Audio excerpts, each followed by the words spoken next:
Quand la guerre de terrain est aussi une guerre de mots. Vladimir Poutine attaque à nouveau l'Ukraine en l'accusant de soutenir le nazisme. Ce qui est dégoûtant, c'est qu'un juif d'origine couvre la glorification du nazisme et protège ceux qui, à l'époque, ont supervisé l'Holocauste en Ukraine.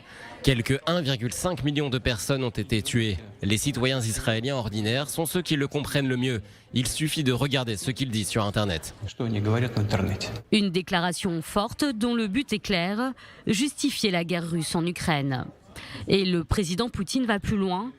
Il accuse l'Occident d'avoir placé Volodymyr Zelensky au pouvoir afin de cacher un gouvernement ukrainien néo-nazi qui commet un génocide des russophones. Les manipulateurs occidentaux de l'Ukraine ont placé un juif d'origine, une personne ayant des racines juives, un héritage juif à la tête de l'Ukraine moderne.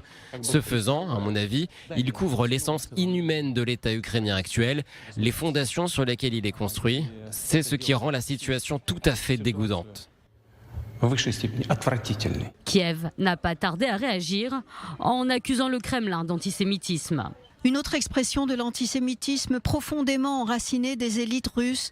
Nous appelons le monde à condamner fermement les déclarations antisémites du président russe. Dans le monde d'aujourd'hui, il ne devrait y avoir aucune place pour la haine fondée sur l'appartenance ethnique. La carte de la haine des Juifs, un argument récurrent pour Vladimir Poutine et Volodymyr Zelensky. Ce n'est en effet pas la première fois que les deux dirigeants ennemis s'accusent mutuellement d'antisémitisme ou de nazisme.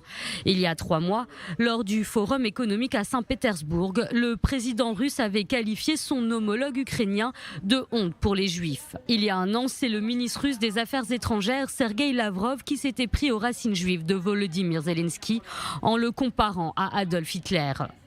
Le président ukrainien compare régulièrement l'armée russe à celle du Troisième Reich.